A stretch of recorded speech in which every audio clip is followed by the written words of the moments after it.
러시아의 무기 부족 사태가 한계에 다다른 것으로 보입니다.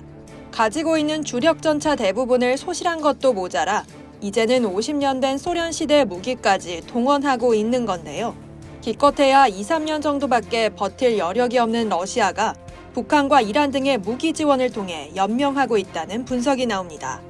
영국 매체 더선은 블라디미르 푸틴 러시아 대통령이 2년 전 우크라이나를 침공했을 당시 보유했던 주력 전차를 거의 대부분 소실했다고 13일 보도했습니다.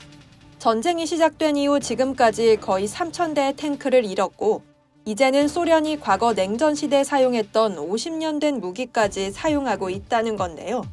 영국 육군 준장 출신 국제전략연구소 육상전 전문가 벤 베리는 더선과의 인터뷰에서 무너져가고 있는 푸틴의 군대에는 아마도 2, 3년치의 자원만이 남아있을 것이라며 러시아군의 고위 간부들이 이제는 과거 냉전 시기에 사용하고 남은 무기를 비축해놓은 창고에 의존하고 있다고 밝혔습니다.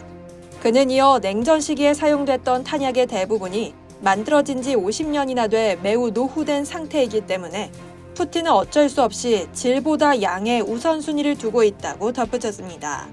하지만 전쟁이 길어지면서 우크라이나와 우크라이나를 지원하는 유럽 국가들 또한 탄약 미사일 부족을 크게 겪고 있는 상황인데요. 이에 대해 벤 베리는 러시아는 자신들이 우크라이나와 서방 국가들보다 오래 버틸 수 있길 바랄 뿐이라고 언급하기도 했습니다. 영국의 외교 분야 싱크탱크인 국제전략문제연구소에 따르면 러시아는 전쟁 이후 지금까지 약 3,000대의 탱크, 5,500대의 장갑차와 500개의 다연장 로켓 발사대를 잃었습니다.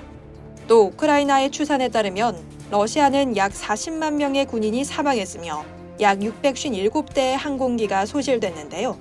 IISS의 사무총장 겸 CEO인 바스티안 기게리히는 러시아가 전장에서 잃은 탱크의 수는 2022년 전쟁을 처음 시작했을 때 보유하고 있던 탱크의 숫자보다 훨씬 많다며 이는 러시아가 새로운 탱크를 생산하는 것이 아니라 창고에서 소련 시절의 탱크를 꺼내 전장에 투입하기 때문이라고 밝혔습니다.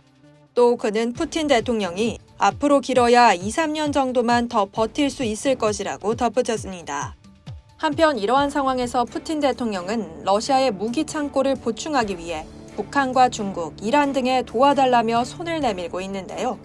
지난달 14일 영국 파이낸셜 타임즈는 북한과 이란 미사일이 우크라이나에 대한 러시아의 집중 공습을 뒷받침하고 있다고 보도하기도 했습니다. 이상 월드 디펜스였습니다.